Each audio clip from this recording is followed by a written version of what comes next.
Good morning, everybody. Let's see what's going on here. So we'll start off with the news. I can't let go of the bacteria topic, apparently. This was in the news a few days ago. And the title is Good Bacteria Key to Stopping Asthma. And this goes back to our discussion we had about bacteria in the gut. And what they found is they looked in little kids, I think at age 5, I think they looked to see if they had asthma or not. And they had samples from these guys when they were little babies at 3 months and 1 year. And what they found is when these kids were at 3 months of age, those that had asthma lacked 4 specific types of bacteria in their gut. And you could almost use this to predict whether or not they got asthma later on in life. So, which is kind of interesting, a little bit scary. So obviously moving forward, I think the thing is, okay, if we find kids that lack these, what can we do therapeutically to get them back so that the kids don't develop asthma later on in life? So that's the question. We're not quite there yet, but at least we're identifying which ones are causative or which ones are thought to play a role in all this. Before we get into today's information, I need to go over what you guys are going to do Thursday. And I know some of you are beating your heads against the wall going, why is he explaining this to me? This is the bubble sheet. Most of you have seen these already. But it's extremely important that you fill it out correctly, okay? Most people see this and they're like, I know what to do. I'm just going to fill it out. Usually the first exam, I get between 20 and 30 students that screw this up, okay? And not to complain, but what sucks for me is the X500 is how I get your scores back. And if this is screwed up, I literally have to go through whatever is in there, 160 people, piece by piece, to figure out what was wrong so I can identify who that person was and get their grades right. And it takes me like hours on end. If everybody has this, it just imports really nice, and it's done and easy. So last name first, space, fill out the little spaces here, the empty ones. First name, and then your X500 is really, really important. Make sure a common one, people either forget to fill these in or they get the I's and J's mixed up and L's. They kind of look alike. So hopefully you all know your alphabet now. So remember A through Z. But really, really try and focus on getting this correct. It makes my life so much easier. As I mentioned, I will not be here. But Jonathan and some others will be. The test is again in this room, 8 o'clock. You have the full time. Probably won't take you that long, but if it does, that's fine. You need a pencil and eraser. This is not open note. Obviously, don't cheat. My suggestions, sometimes people just simply, they skip one and don't go back and check and then leave it blank, and that is at least guess. It's fill in the blank, at least guess. And if you have trouble with some, just skip them, circle them, and then come back. So you will have an exam and an answer sheet, right? The answer sheet, you're going to hand them both in, but the answer sheet is the only thing we grade. So the exam is just for you to scribble on or whatever. If you have the right answer on your exam but the wrong one on the bubble sheet, then that sucks for you. But so the exams get handed in, though, at the end, and yeah, that's it. I'm out of town, like I said, and hopefully the grades, I'm hoping to have them up by the weekend, okay? So they usually scan them in, usually within 24, 48 hours. So I should have them sent back to me by Friday or Saturday, and I will post them as soon as I get back and have time. And if you see your score, before you freak out when not happy with what you did or whatever it may be, wait till after class on Tuesday. Because on Tuesday I'll go through exam questions and all of that type of stuff. So any questions? No questions for me? Okay, I'll have 60 questions for you on Thursday. All right. And again, the information will go through what we finished today. Another question some people had previously is the questions of the day, will they be on the exam? I do not test specifically over those. Some of those concepts are things that we discussed in class, obviously, but I'm not going to put a question of the day and specifically ask you a question on that. Okay? All right. So we left off talking about cholesterol content in foods, I believe, and this is where we ended. Digestion? Yes. Okay. So we're finishing up the fat chapter, and we're going to talk about, we talked about last time about different types of fat. So what does it mean to be a saturated fat or polyunsaturated? What's the chemical differences of these, physical properties of these, etc. So now we're going to talk a little bit about the actual digestion, absorption, and transport of fats. So fats come in, obviously, the mouth. There is a lipase in the mouth, but we don't know exactly what it does. It doesn't really. We don't really think of it as doing a lot of digestion. It maybe does something for sensory or things like that, but as far as actually digesting most of your fat, maybe not. Fats travel down to the stomach. Again, there's some lipases released here, but because it's so acidic, nothing really happens. It doesn't start. They don't start getting digested until you get into the small intestine. And so when you get down to the small intestine, things get digested due to two things.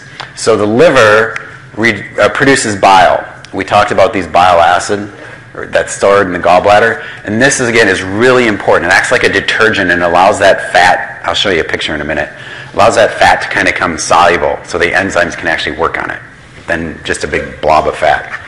And the other thing is the pancreas is dumping enzymes into the small intestine. And these are different forms of lipases. So they break down phospholipids, triglycerides, cholesterols, or cholesterol esters, things like that. Okay, so these are dumped in the small intestine, and the small intestine is where most of the action happens. Probably 95% of, maybe close to 100% of your fat is digested and absorbed in the small intestine, and very little gets to the large intestine under most circumstances.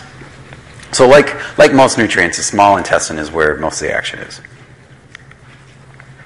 Okay, so the absorption process is a little bit different and unique.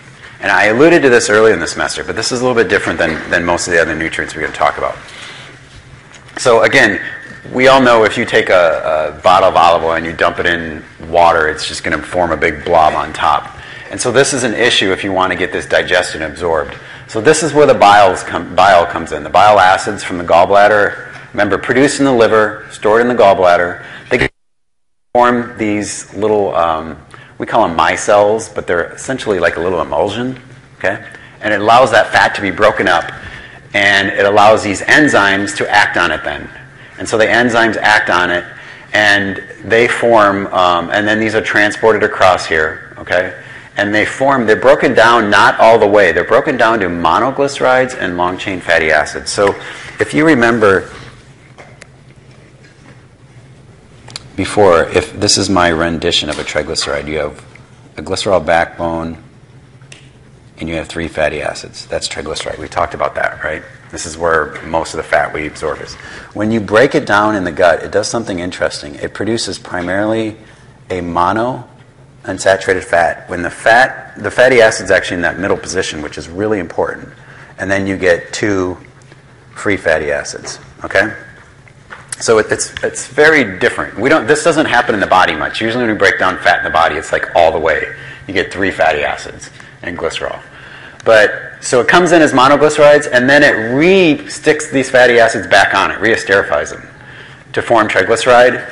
And this happens you remember these cells that line the gut? They're enterocytes. They're the little guys that sit on the villi, the little finger-like things. So these are the workhorses of the gut. And so they repackage this fat into something called a chylomicron, okay? And we're going to talk about what a chylomicron is here in a minute. But this chylomicron is just chock full of fat. And then the key thing, and I alluded to this before, very important, the chylomicron carries the fat, and it doesn't go to the bloodstream right away. It goes through the lymphatic system.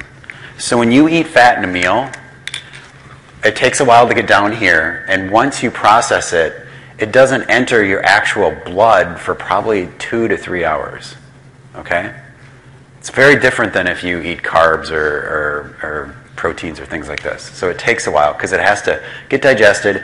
It spends probably an hour or so in the lymphatic system, and then this eventually dumps into your cardiovascular system. Now, the one exception to this is short and medium chain fatty acids. Where did we talk where these are from? Coconut. Okay, so coconut's everybody's into coconuts right now. And these are short chain, meaning if we remember we talked about the physical properties of fat, the short chains ones are more water soluble. So they can actually, they don't have to be repackaged here. They can actually be absorbed right into the blood and go to the liver. And this is, some people think some of the beneficial effects of these coconut oils, so to speak, is that they go to the liver and they're more likely to be burned for energy or used rather than stored in adipose tissue like you would a normal fat. Okay? But that's the nuts and bolts of how it happens. Important things are the bile acids up here digesting, repackaging, and then the chylomicrons going to the lymph first. Where did my pen go? Okay, so how do we transport fat? So again, fat is hydrophobic. It hates water. Our blood is mostly water-based. So we form these things called lipoproteins. And you guys have all heard of these. I'll talk about the specific ones in a minute. But this goes back to when we talked about phospholipids. So you have a phospholipid on the outside and a whole bunch of fat in the middle. So this fat's triglycerides, cholesterols, various things like this. And so this allows it, this phospholipids allows it to circulate in the blood without just like clogging up an artery, okay? And there's also some proteins on here which help certain cells of your body recognize this and say, okay, let's get some of the fat out of here, or let's clear it from the blood, or various things. So the main ones here, and these are actually important for you to know, okay? The main ones we see are the chylomicrons, and I talked about these in a minute. They primarily carry dietary fat, which is mostly triglycerides, from your diet to the rest of your body. Okay, so after you eat a meal, you package it in these guys, it sends it out, and it usually ends up going to like your heart or adipose or muscle or whatever tissue needs it. If you're eating a lot, most of it goes to adipose to store. Okay? Then we have another one called, the DL stands for the density lipoprotein. These are all just versions of it. I'm not so worried about you knowing what all the abbreviations are, but VLDL transfers it from the liver, okay? The liver makes fat, so even if you don't eat fat, the liver is still going to make it, and it needs to get out into the rest of the body. And so VLDL is the way the liver sends triglycerides and other lipids to the rest of the body. So again, you go eat that big bowl of pasta, all that excess is in, part of it's going to be made in the liver into fat, and the liver is going to send it out to the rest of the body as this. Most of the time when you measure, like if you go to the doctor and he measures your triglycerides, this is what he's measuring. If it's fasting triglycerides, this is what he's measuring.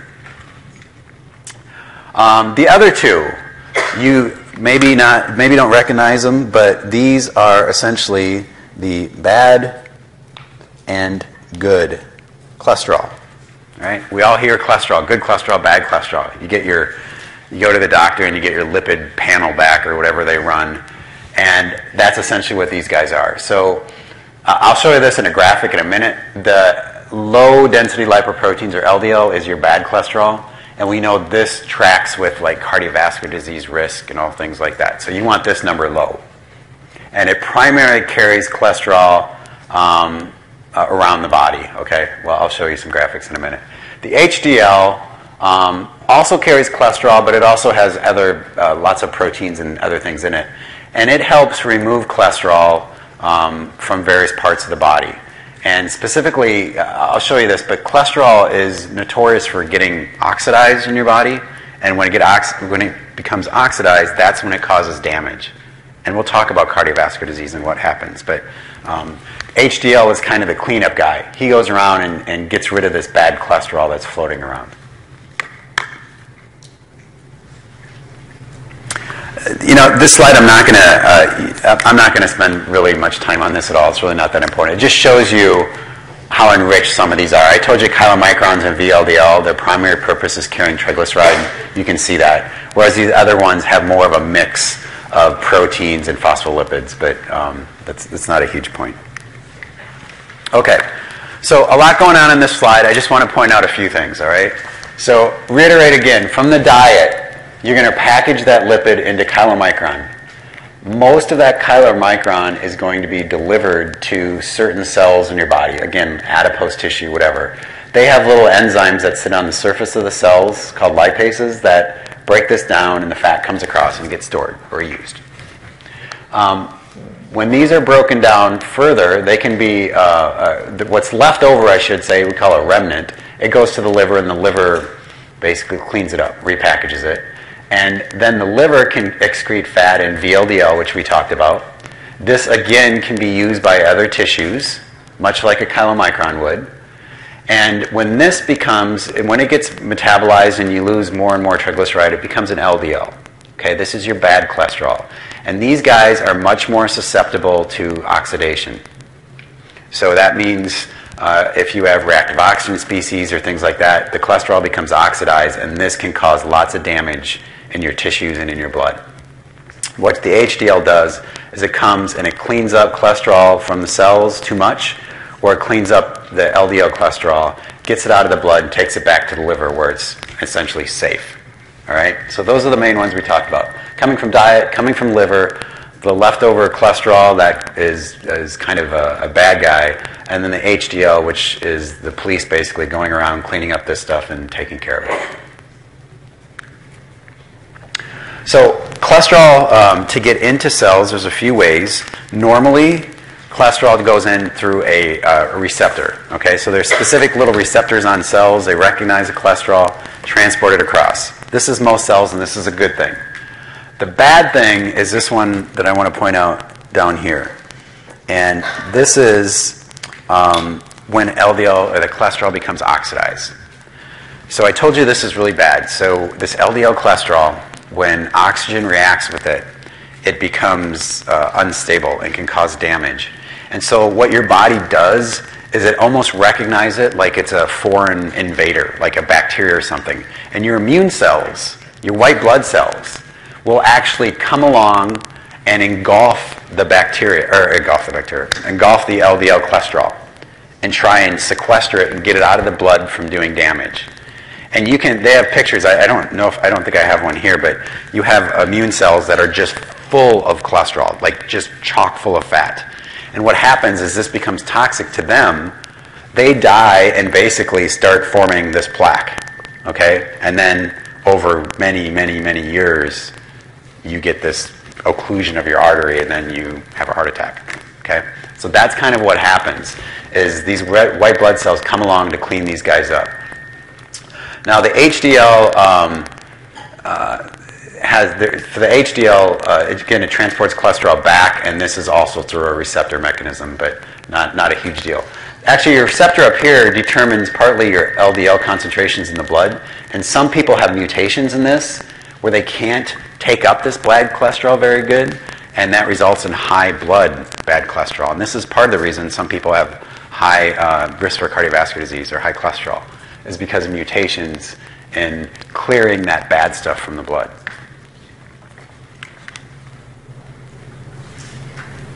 Okay, so you don't need to know these values. I'm just putting them here for your reference. If you guys go to the doctor and get your wellness check or whatever it may be, they're going to check all these. These are, as you age, your risk for obviously cardiovascular disease goes up. But there are, I would guess, a number of people in here that already have cholesterol above the 200 level or not ideal ratios of some of these things. And they all contribute to some degree. It's not like if 3 of them are great and 1's bad, you're going to die tomorrow, okay? They all kind of just gradually increase the risk. So you do what you can. Diet controls these, but genetics plays a big role too. Exercise, lots of things. So regarding dietary fat recommendations, okay, this is the Institute of Medicine, and they recommend 20 to 35% of your calories as fat, saturated and trans as low as possible. God, I'm getting a lot of feedback today. Let's see. Most of your fat intake, they recommend it as unsaturated, and then they have some, make sure you're getting enough omega-3s and limit your cholesterol as low as possible. So our fat intake has changed over the last century or so. We eat more fat, not because we eat that much more from our diet. I mean, as a percentage, we're just eating more than we did, a decade or so, or several decades ago, or a century ago. What we are eating, and I'll show you this in a graphic, are the omega-6 unsaturated fats. So a lot of the food we eat now is fried, right? Breaded and fried. French fries, breaded this. That Kentucky Fried Chicken meal, they show this on the commercial, and it's got like fried chicken and biscuits and potatoes, and it's just like carb fat. I just get a heart attack just looking at that. This is a good example of our culture. So a lot of things are fried in oil, and most of that oil is the omega-6 vegetable oil.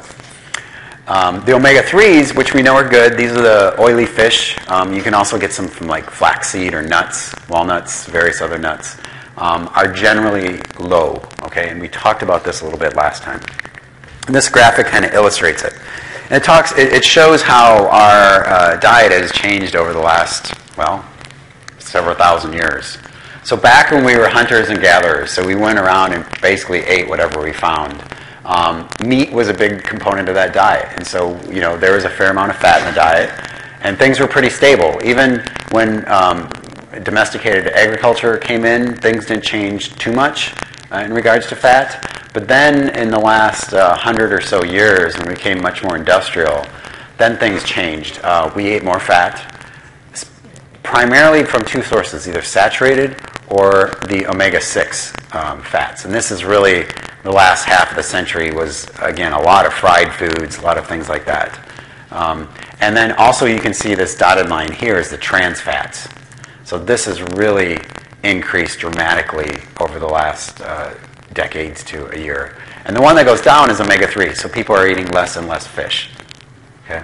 And this could be a lot of reasons. Could be supply, could be price, could be access to other types of meats. I don't know. So health concerns regarding fat in your diet.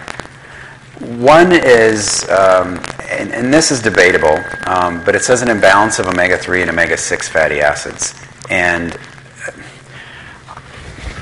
I'm not sure if I agree with this 100%. I would just say making sure you're getting enough omega-3s in your diet because they do appear to play a role in your immune system. Okay?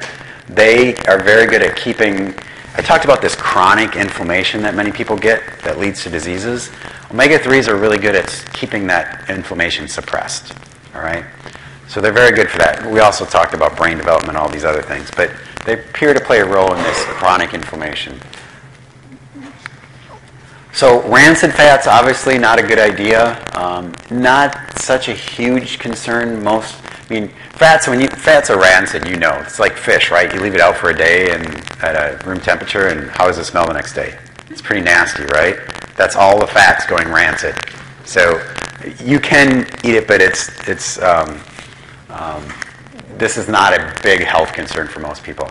And then the last one is one I don't necessarily agree with at all. This is from the book, but I think the book is crap sometimes. So it says diets high in total fat. And this was really the dogma for a long time, and I think people's views of this is really changing. We went through this whole low-fat phase and realized, maybe this isn't the ideal thing. So I would emphasize quality of fat over quantity of fat in one's diet. Clearly fat has a lot of calories, so people could argue the more fat you eat, the more weight you could gain, whatever. But I think if you're limiting your calories or not gaining weight, I think the quality of the fat is much, much more important than the quantity. So I want to talk a little bit about trans fats, okay? This hasn't been on the radar a huge amount very recently, but it wasn't very long ago before this is what everybody in nutrition and restaurant industry was talking about. Trans fats are produced from two sources. So one, they are naturally occur in ruminant animals. So these are like cows, sheep, goats. If you eat giraffe, they're in giraffes. Deer. Basically, those animals have this first stomach called a rumen where all the bacteria are. The bacteria get an unsaturated fat, and they metabolize it to sometimes a trans fat. Okay? And some of these actually have been shown to have positive health effects, all right? Most of the trans fats we're going to talk about have negative. So not all trans fats are equal. Let me state that up front. The ones that I'm mostly focusing on are ones that are manufactured, okay? So this is where they take vegetable oils, which are mostly, again, those omega-6 unsaturated fats, and they add hydrogen to them, making them more saturated, and also some of them become trans. And the whole point of this is that it extends shelf life. So what causes a fat to become oxidized is those double bonds. You're screwing up those double bonds. They become oxidized. So saturated fat can't become oxidized, okay? And unsaturated fat, like these vegetable oils, can. And so if you leave that on the shelf, it's going to go bad faster than if you get rid of those bonds. And so that's what they figured out. Oh, if we make Oreos with this hydrogenated fat, or these trans fats, they can sit on the shelf for 3 months longer, or whatever it is. Okay? So from a manufacturing standpoint, it was beneficial. Where do we see this? You see it in all sorts of foods, fries, anything breaded, packaged, all sorts of things. This is grams per serving. So some of these are pretty high. Now, most efforts are trying to get these completely out of the diet, or as much as we can. Okay? But you also see these in baked goods, various things. And where this became important is people started looking, because these have only been around, they started using trans fats just in the last half a century or something like that. I don't remember exactly, maybe 30, 40 years. Is people started looking from epidemiological studies and realizing, oh my God, the more trans fat you eat, your chances of getting a heart attack go way up. Okay?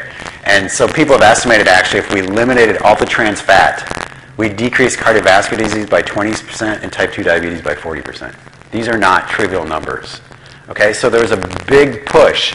And Denmark, very progressive country, banned trans fats in 2003. They said anybody, any restaurant, any food company, it's got to be out. It's against the law. It's against the law. And so they complied. New York actually asked all the restaurants first. I think it was in like 2003. They said, okay, trans fat's really bad, so can you guys all please take it out of your diets? Nobody did. Nobody did, because it's a pain in the butt for them, right? They have to get a new supplier and blah, blah, blah. And so this was very controversial, but the New York City, I forget who was the mayor then. But anyway, they passed a law that any restaurant in New York City could not serve foods made with that had more than like 0.5 grams of trans fat. And you think, okay, it's just New York City. But New York City has something like 113 McDonald's in it. When you push a company like that with that big of a market, that has a ripple effect across the country, across the world. And so if these companies wanted to stay in business in New York, they needed to change their model. And so as a result of this, following this, many cities, many states have jumped on this bandwagon, and now most of the big chain companies have gotten rid of it all. You can still find it in the local mom and pop ones where it's not outlawed, so to speak. I did an informal survey at the state fair a few years ago, and I think there was like 1 in 3 were still using trans fats or hydrogenated oils. But it is slowly fading away.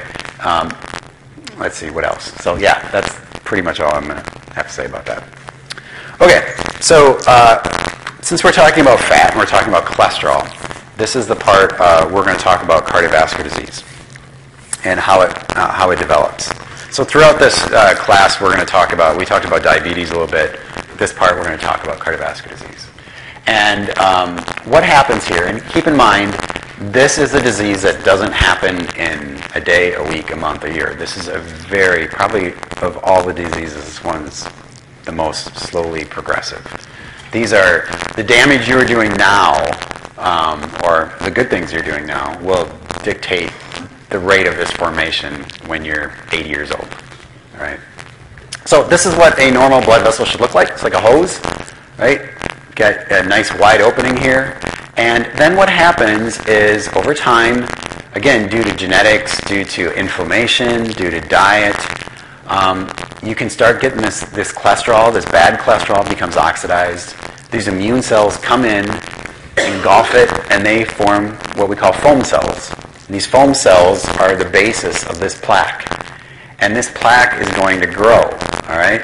And what your body does to protect this, you can't see it on here, but on the very outside of this, there's actually you can think of it as connective tissue that forms to try and protect it from, just leaking out everywhere. But then what happens is a couple things. Either this gets to the point it completely occludes your blood vessel, or it gets to the point where this ruptures.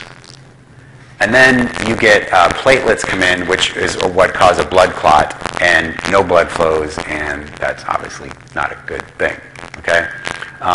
But you can imagine here, everybody knows this, if you have a hose, and you turn it on, and it's open like this, right? The pressure is pretty slow. What happens if you put your thumb over it, you squeeze the hose? Pressure goes up. Well, what do you think this does to blood pressure? It drives blood pressure, right? So it's not just cardiovascular disease. It also, blood pressure, hypertension, and cardiovascular disease are often very much linked. So that's the very 2-minute Cliff's Notes of what happens. And this is, we call this atherosclerosis. So this is, the accumulation of essentially cholesterol, oxidized cholesterol in the blood vessel. And this leads to cardiovascular disease. And I should mention, when I say cardiovascular disease, I'm not just talking about heart. Cardiovascular diseases also include stroke, right? This is a very similar mechanism. So what are the risk factors for this? Just aging is one. Yeah, question in the back. Once the plaque is formed and there's that coating around it, can anything take that away? Can that solve? From a dietary or therapeutic standpoint, the only thing, no, basically. You have to go in, you put a stent in to keep it open, or they go in and do a bypass where they put new blood vessels in, things like that. But as far as can I go on some sort of diet that will reduce this, I have not seen anything that can do that. Or exercise. It'll slow down the progression, but it can't reduce it. That's why it's so important over your whole lifetime to be cognitive of your diet and health, because that'll prevent this. But yeah, that's the big problem. So, good question. How many of you, just out of curiosity, how many of you have a parent or grandparent that has either some form of atherosclerosis or cardiovascular disease? So about half, yeah. It's a number one killer of Americans, right? This is the number one reason or cause of death. So, aging, just simply getting older, increases your risk. Most of you do not have cardiovascular disease right now, I would hope. Hopefully none of you. Gender influences this. I believe it's, God, I forgot. I think it's men that have higher rates. There are gender effects, ethnic effects.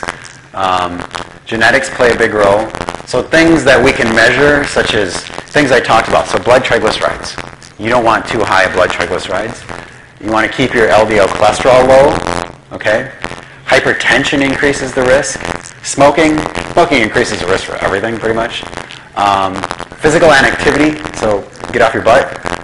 Obesity, type 2 diabetes, fatty liver, all sorts of other diseases increase the risk for this. Actually, if you have type 2 diabetes, your risk for a heart attack goes up like 4-fold. So all of these diseases, actually that's one of the big concerns moving forward, is because type 2 diabetes is becoming so prominent, is all the heart attack. Most people that have type 2 diabetes die from a heart attack. Yeah? Is it possible to do an HDL transfusion? An HDL transfusion. So to get good HDL in there? So the problem with doing that, so the question is, can you do an HDL transfusion to get good HDL in that'll clean these guys up? The problem is that these HDL won't last long, so you'd have to infuse almost all the time.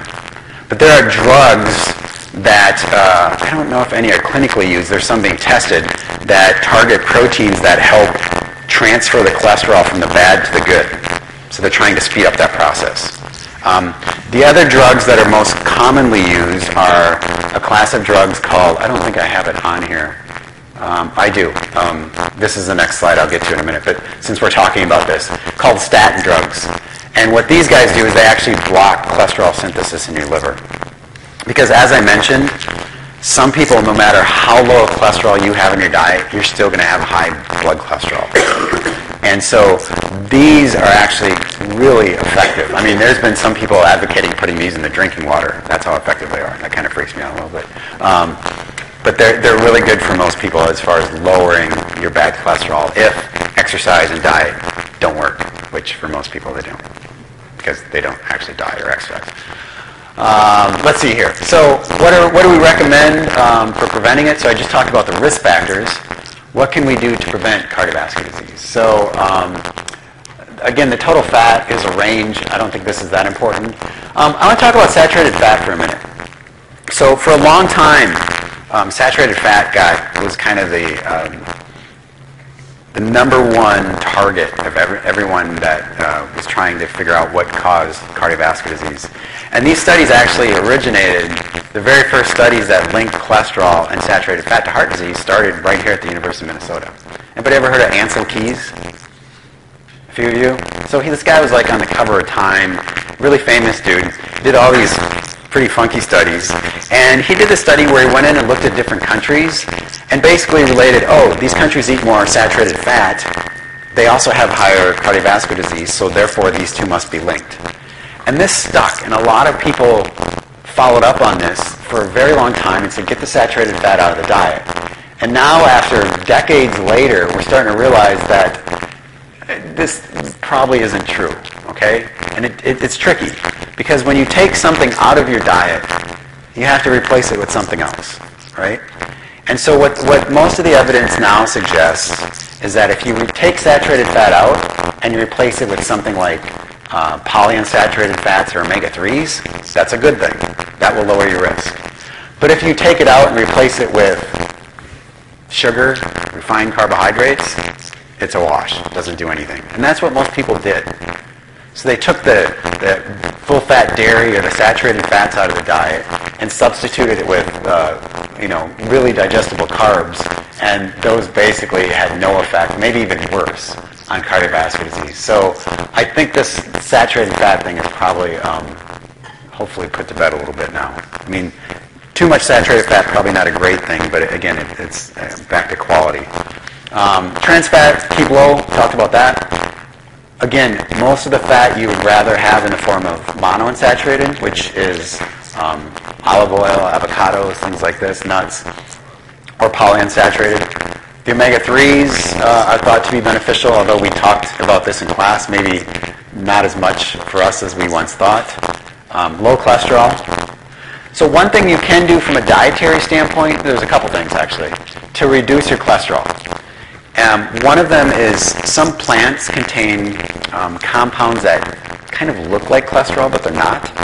And when you eat them, and you can buy these at GNC or any store, or you could just eat plants. That'd be kind of a novel idea.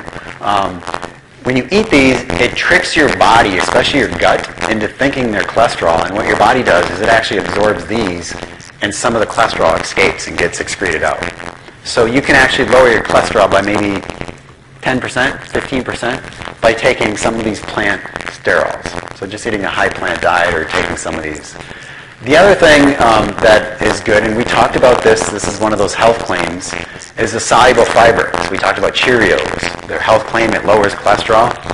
That's the same concept. That soluble fiber mixes up with the cholesterol and kind of forms a matrix that keeps the cholesterol going through your digestive tract and not absorbed. Obvious one, hopefully, is the body weight. People on normal weight have less risk for cardiovascular disease because they don't have obesity, they probably don't have diabetes, all those risk factors that go up. Physical activity is a huge one. You guys heard this concept of fit versus fat?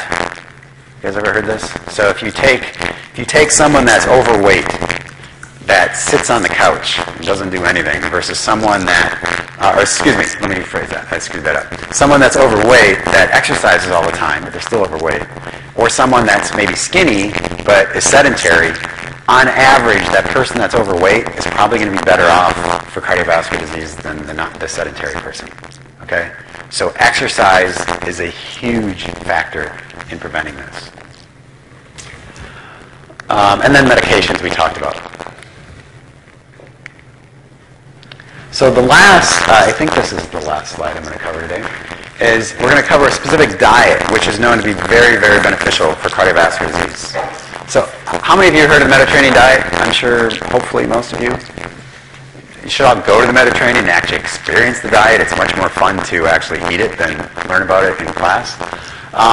So this is a diet that has been, it's been pretty much commonly consumed in the Mediterranean region. So south of Europe, eastern, some of the Middle Eastern countries bordering the Mediterranean Sea. And what this diet is composed of, this is like their food group. So first of all, it's very generally, I mean, we're talking about diet, but a lot of people refer to this too as a Mediterranean lifestyle, which I actually like, because when people say diet, I actually don't like the term diet, because for most people, diet means, oh, that's something, it's like a new program I'm going to change, but it's not something that sustains, right? A lifestyle is something you sustain. This is my lifestyle. My diet is something I can change.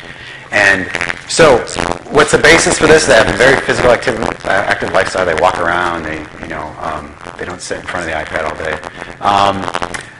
The main groups of their diet are very heavy on fruits and vegetables and whole grains. Then they have some protein, mostly from seafood. And then, as you see go up, more limited amount of poultry, eggs, cheese, and then very little red meat, very little sweets. And then also, yes, they drink water, but also, importantly, I would argue this should be on the base, but red wine is a very big component of this type of diet. And so there's probably, this is kind of an additive thing. If you add all these up, it's, in general, if you look at the whole picture, it's a very, very beneficial type of diet. And what we know about this type of diet is that it's really good at reducing the risk for not only cardiovascular disease, but all sorts of metabolic diseases. So I just saw a study out where they took people that were kind of pre-diabetic. This was a huge study they did in Spain, and put them on a Mediterranean diet and followed them for like 2 years. This is, I don't know how much this costs. It had to be super expensive. And they had a 40% reduction in those progressing to type 2 diabetes that are on this diet. That's huge. There's no drugs that are that effective. Okay? So this type of diet is I would argue, is probably about the ideal diet that someone could follow, or very close to it. Because it's very nutrient dense. We know it's also been linked to like increased longevity. So people typically on this type of diet live longer, healthier lives. Overall, good thing to follow, and it's sustainable. Unlike a lot of, again, diets that you see in the media, or someone writes a book or whatever. These are things where you have to remove a lot of things from your diet, or it's like really extreme. It's only grapefruits for Mondays, and I don't know, whatever crap it is out there. This is actually one that is sustainable. It's a lot of variety. It's good. It tastes good, and it gives you all the things you need. Yes. Just going back to the trans fats, I have two questions. The first is, can you tell the difference between like the trans fats that are like good for you versus like their molecular issues? Right. So the question is, I mentioned about trans fats. There's some from ruminant animals I talked about that are generally thought to be good, and then there's good or no effect, and then there's ones that the manufacturing industry use for increasing shelf life of foods. Yes.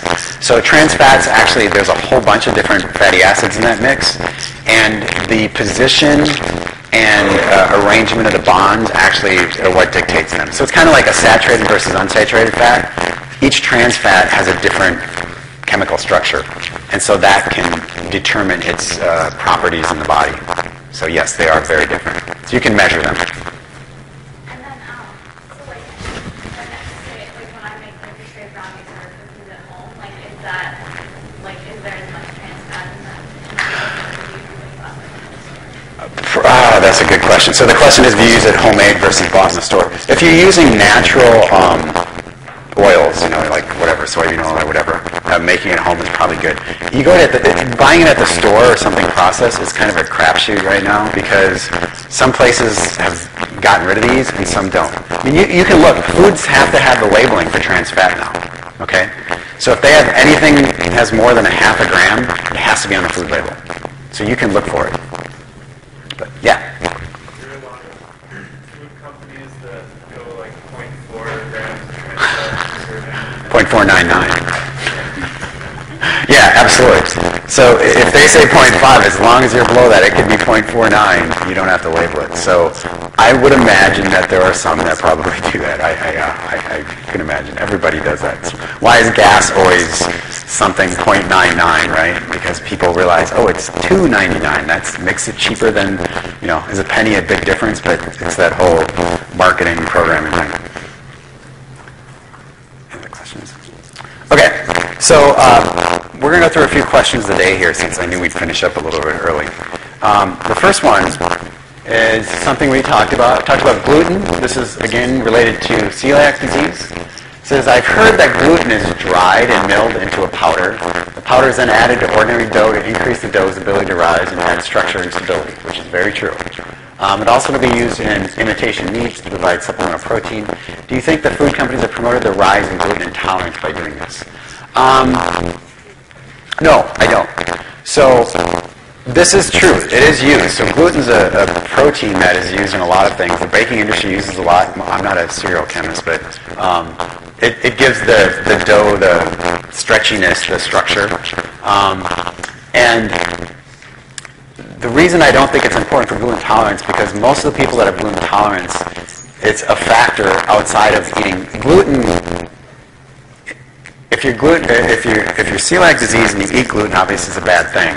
But having gluten in your diet doesn't lead to the disease. Okay? Does that make sense? I mean, if you remove gluten, the problem is your body is recognizing that gluten is something foreign, okay? But if you don't have gluten intolerance whatsoever and you start eating gluten, it's not going to cause a disease, all right? It's not causative. It's just if you have this thing due to genetics or whatever is causing it, then removing it. So I don't think, for most of us, if we eat gluten or have more gluten in our diet because of this, it's going to trigger this gluten intolerance. I haven't seen any evidence that this could happen. So I don't think it is. Although this is very true, it does happen. So another one, and this is kind of ironic because there was someone actually gave me this in class. I'm sure you all read Popular Science, right? You guys are all nerds like me. But the cover, it says the future of food. It says how to feed a hungry planet in the digital age. And there's some really interesting topics in here. One of them, they talked about 3D printing. So we talked about that in class. And they talked about 3 other things in here. And I want to just spend a little bit of time talking about these. One is lab-grown meat. One is Soylent. And I'll talk about what these are. And one is molecular gastronomy. So why would we be considering growing meat in a laboratory? What? To reduce, like, contamination of other things or microbial. Oh, to reduce foodborne illness. So that is, I guess I hadn't thought of that, but that is absolutely true. It would be safer in the sense that you don't have to worry about, I would assume, E. coli, things like that. Yeah. So the carbon footprint, okay? So obviously there's a lot of concerns from a lot of scientists about global warming, various climate changes, I should say. And if we look at how much carbon or energy you could think of as it takes to produce a kilogram of these various foods, okay? Vegetables usually are pretty low on the totem pole, so to speak, for carbon footprint. All right, but as we go up and we look at meat, these get very expensive. So beef, lamb are 15 to 20-fold higher than produce. And I think some people have estimated the emissions from these are something like I want to say 15% of all global greenhouse gases come from meat production or ruminant animals. And so a lot of people are interested in this. And if you think about not only the carbon footprint, but simply we're in a society now, a global community, where energy is a limiting thing, right? Everybody's fighting for energy. It's expensive. And is it more efficient? Would it be more efficient for all of us to just grow vegetables and eat vegetables than put all that energy into an animal and then get the product out? But it's way more efficient. It's like driving a car where you get 60 miles per gallon versus one where you get 10 miles per gallon. It's efficiency, right? So one of the ways people are trying to combat this, and I should back up and say too, our consumption of these are going up and up. Because traditionally, if you look in a lot of less industrialized or third world countries, meat is very expensive.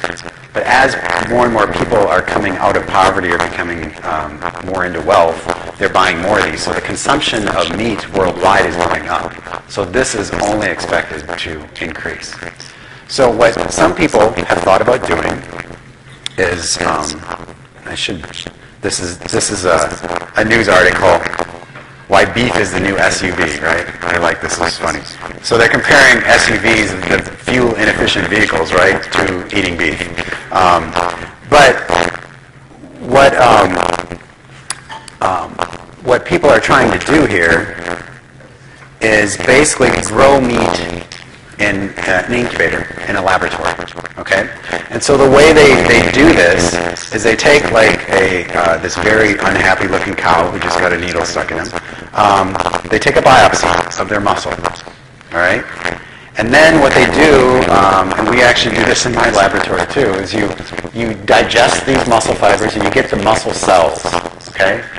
And then you can grow them in essentially a culture media. It gives them nutrients, and they grow. And the way muscle grows is they actually will form what we call a fiber, a myotube or muscle fiber, because our fibers are long, they're muscle fibers. And you can grow them like this, and then eventually you can stack them, or you can probably grow them on some sort of matrix so they grow it, and you can stack them into what would essentially be a hamburger, okay? And so this has, you don't have the contamination issues. There shouldn't be any E. coli or salmonella or anything on here. It's all grown in the laboratory. It's essentially, from a nutrient standpoint, about the same thing as far as protein content composition. The caveats to this are the fact that right now we still can't do this more efficiently than growing a cow out on the pasture type of thing. Okay, or raising a cow, growing a cow. I didn't plan it. But this technology is moving forward, and I imagine there will be a day where this will be more economically feasible than having your pet cow out back that is going to be your hamburger. So, I don't know. Thoughts on this? What do you guys think of this? Crazy? Who in here would eat a hamburger grown in the lab? Okay, with ketchup on it. Thoughts on this? Yeah. So that doesn't taste at all different. I have not personally tasted one, but I mean there are clearly some things. So if we go to meat for a minute, if you take an animal and you feed it grain versus feed it grass, the meat tastes different, right? Because it takes on some of the properties of the diet. So I would imagine, but scientists are kind of nuts because they can figure out, okay, so the grass-fed has these compounds in, so we could put this in with the meat and make it taste just like grass-fed. So, but for the most part, the main composition, like the protein and stuff, fat, you can probably do the same. Does that mean that it's possible that we could feed these cells specific compounds and make it flavor? Sure, absolutely. So the comment was, could we feed these cells certain compounds that give it different flavors? You absolutely could. Absolutely. Yeah, you could make it lemon. Sure, you could put some rosemary in there. You could put a little, whatever, a little chipotle in there. You name it. Yeah, you don't have to marinate it anymore. You just dig it in and feed the cells and incorporate it in. I don't know. I mean, but this is a good question. Any other comments or thoughts on this? Yes. So you do have to start with the animals. The animal cells. But So you'd still have to grow some certain rate of cells. yeah, but I mean, once you get, so we start off, you can actually get, you guys have all heard of stem cells, right?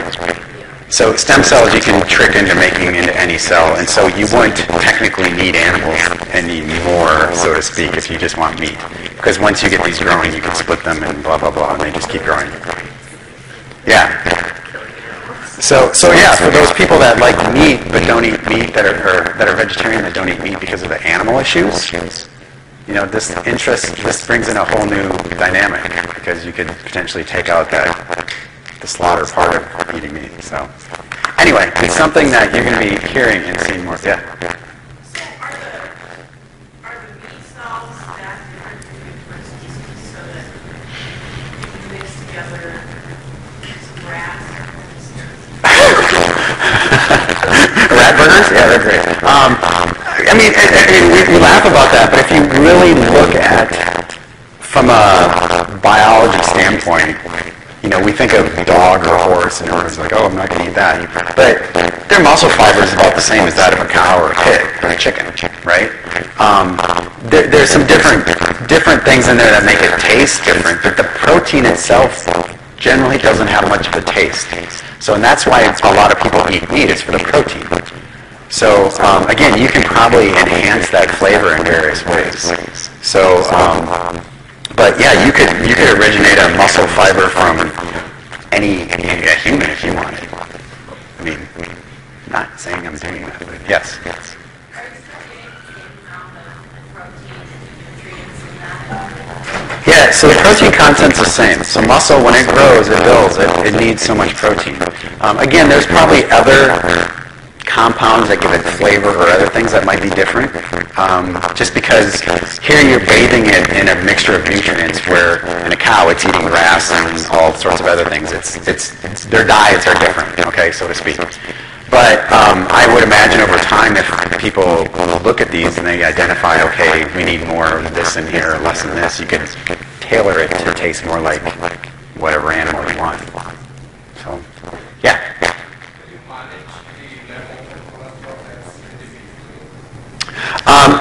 I'm sure you could. So the question is, could you manage the cholesterol in here? I would imagine you could, very carefully, yeah.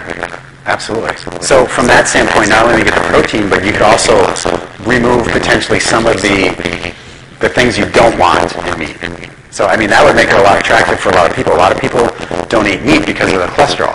So if you could remove that, still have the flavor, the protein, maybe. Oh, yeah.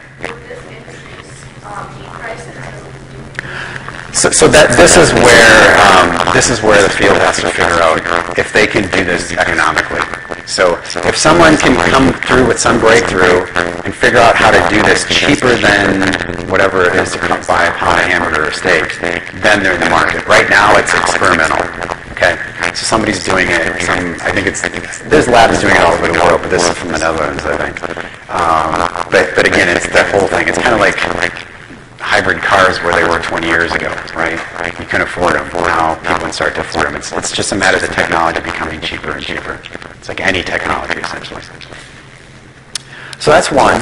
The other point, the other thing they had in here was something called Soylent. So Soylent, anybody ever heard of Soylent? Few of you. Okay, I'm going to just, it's a couple-minute video. I'm just going to play it. Oh, shoot, I forgot to hook up my thing. Hang on 1 second.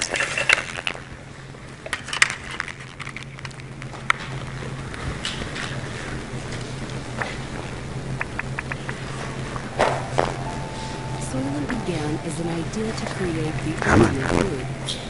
The goal wasn't to replace food, but to provide a better alternative to what we usually eat. It takes a little bit of perspective to see that food really is. All right. Soylent began as an idea to Or not. create the ultimate food. Well, that sucks. Hang on, let me try something really quick here. The goal wasn't to replace food, but to provide a better alternative to what we usually eat. It takes a little bit of perspective to see that food really is made out of chemicals. It's reproducible. We can build it back up. I don't know why this isn't working. That's unfortunate. I really wanted you guys to hear this.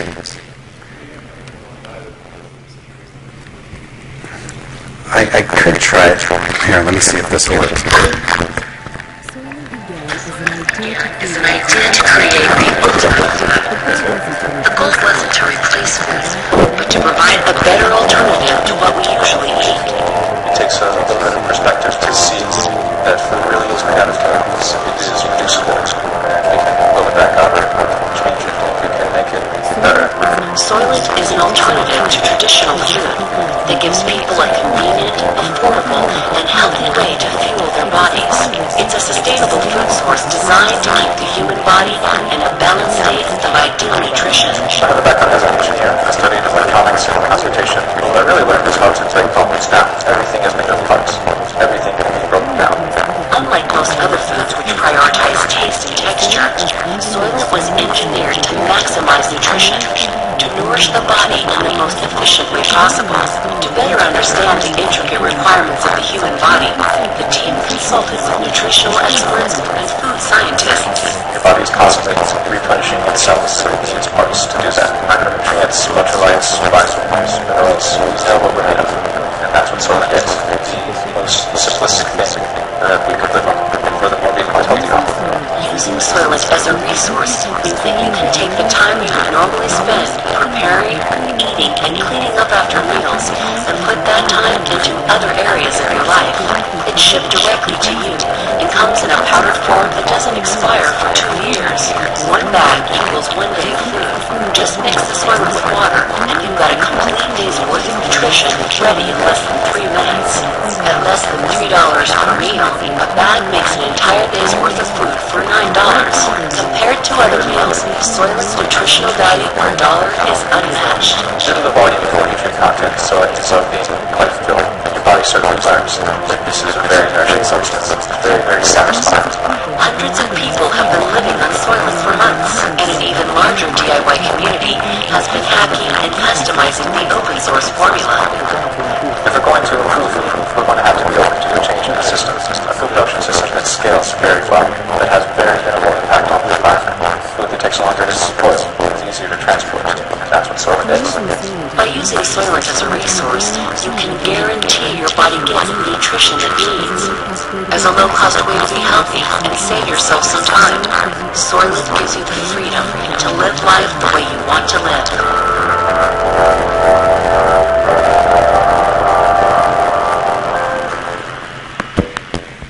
Who's having Soylent for lunch today? So this is, you can see this in a lot of places now. It's being marketed. What do you guys think about this? How many would drink this on it? Like, let me rephrase that. Not drink it once to try it. How many would go on a Soylent only diet? Because that's what this is. You would? You would. And you'd eat hamburgers made in a petri dish. I think there's a lot of science behind it, and like it's attractive from the standpoint of like $3 a meal. So the $3 meal is pretty cheap, actually, right? And it can't be worse than the University of Dining Services. So you know. As long as it tastes like chocolate. So I don't think it comes. I don't think there's many flavors. So the one question I have for you guys is, and we're going to talk about this like in class period. So why do we eat? I mean, I know you want to eat to get nutrients, but entertainment, but why else? Taste. Shouldn't eating be a pleasurable thing? I mean, hopefully, like a really good meal. Like if you go on a vacation and you go to Italy or somewhere and eat a meal, you like remember that meal because the food and the environment, it's all the things interacting. You invite your friends over and you pour them a cup of something. You sit around and, well, I guess people do that now, but a meal, okay? It kind of loses the variety, right? The same thing every day, same taste. And I like food way too much. Yeah.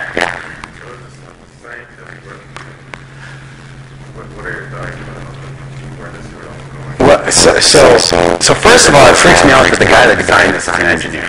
Okay, no offense to the engineers in here, but he said he consulted with nutrition people and all this. What worries me is, you know, they're playing God a little bit in the sense that they think they know exactly what our body needs. All right, and they had all those nutrients listed up there. What's in this? But most of the stuff I'm telling you, we still don't have a great idea of what exactly we need in our diets. And so, you have this is the only thing you're getting. So if you eat a normal diet with variety, you're going to get all that stuff. But what's in here, for example, fiber, insoluble fiber, for example? I don't think much at all. What about all of the plant phytochemicals we talked about? This is really something that's distilled and then brought up, added little pieces added back. And that's the last thing I was going to talk about, too. So I guess if you take someone that has a horrible diet and they're living on the KFC value pack, this might be a good thing because it's giving a variety of nutrients. But as far as whole-scale, worldwide use for better nutrition, I don't know. I think it is good for places like, you know, if some places had a natural disaster, for example. Okay? Tsunami comes in, or the flooding, or earthquake, whatever. ship some of this stuff in because you can give people, instead of just water, actual nutrients for a few weeks, months to get them through. I think that's fantastic. But to live on this long term, I don't think so. Yeah.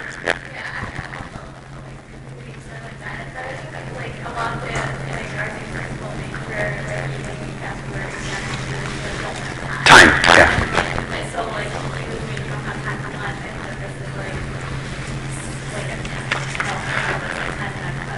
Absolutely. So you can take up kickboxing like you did in here, right? So yeah, you kick people's ass instead of making lunch. Yeah. So yeah, time's a big factor, and that's, I'm sure the marketing campaign is time. That's why fast food is so popular, right? It's time. So yeah, let me go on the back first.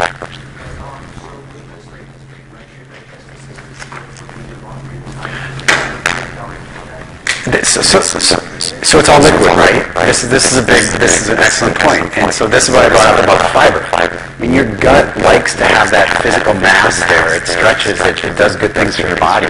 And so yeah, I don't know what's going to happen to people that have been on this. I mean, he said people have been living on it for months. He didn't talk about the people that for years because they're dead already. No. No one's made it that far.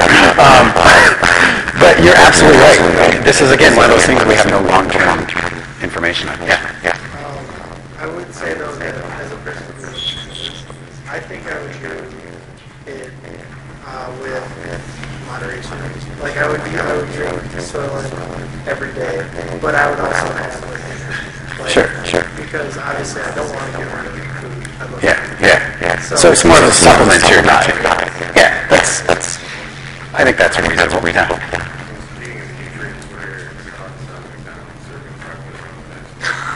Oh my God, that's right. Isn't that today? McDonald's serving breakfast all day? That's right. I did hear that on the radio on the way in this morning. Yeah, so you can have your egg McMuffin at 7 o'clock tonight. I can't comment on the nutrient content of McDonald's food because I think it's kind of an oxymoron. I should say that. They've improved. A lot of the fast food places have improved somewhat. They offer salads or I guess those prepackaged little apples in the plastic. Anybody ever have those? That's like licking somebody's sweaty armpit or something. It's like horrible. They don't taste anything like an apple. I don't know what they put on it. Anyway, yeah. So the last one. So I'm gonna. So that's. We have one more I want to get to. We got just a few minutes here. And this is this concept. This guy looks really scary. It's a great freeze frame. So it's this concept of molecular gastronomy. And what molecular gastronomy is, well, this guy's going to explain it. I think he'll do it better than me. So. Resource. Go to a restaurant, look at the menu, and then eat it. Molecular gastronomy is an innovative way of cooking that combines culinary arts with science. As food is prepared and combined in what's called a colloidal system, ingredients go through physical and chemical changes. Chefs utilize molecular gastronomy use their artistic and technical abilities to influence the food's transformation.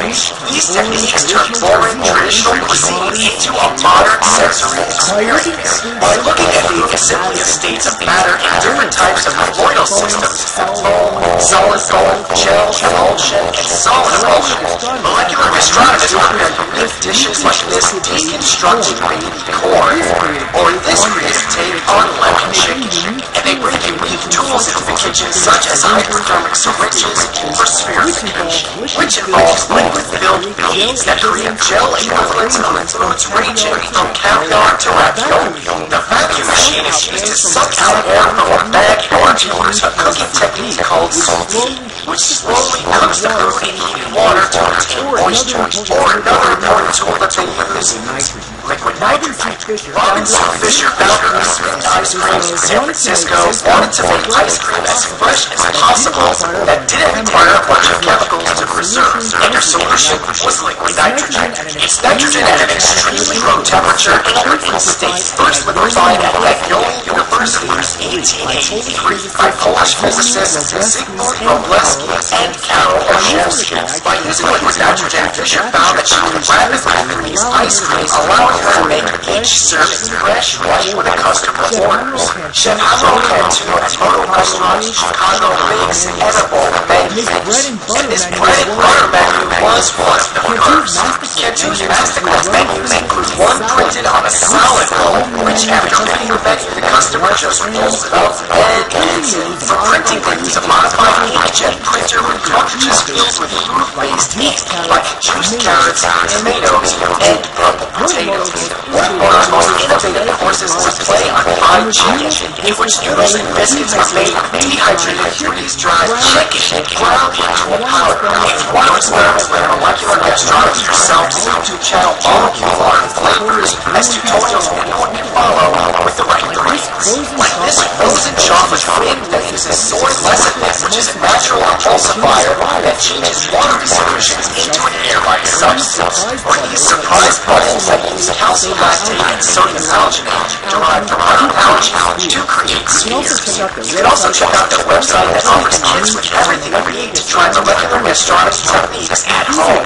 Enthusiast Chefs is another great channel that features videos like this one on Series 5 Poached Egg that uses xanthan gum, a mixture of two calcium salts called cocoa and egg white powder to recreate just the whites of a poached egg. They also make powdered ice creams besides candy strawberries and milk where they use milk to make cheese and foam to create this. While to some molecular gastronomy can be considered a novelty, it does combine science, technology, creativity, and sustenance in exciting ways. And really, I just kind of want to try strawberries. Cheeseburgers. pizza spaghetti. And as always, thanks for watching.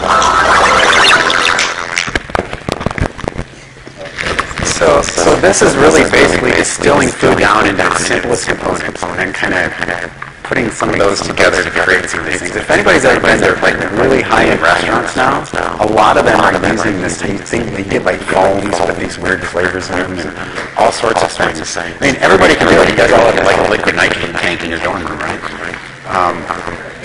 But this is something moving forward. I don't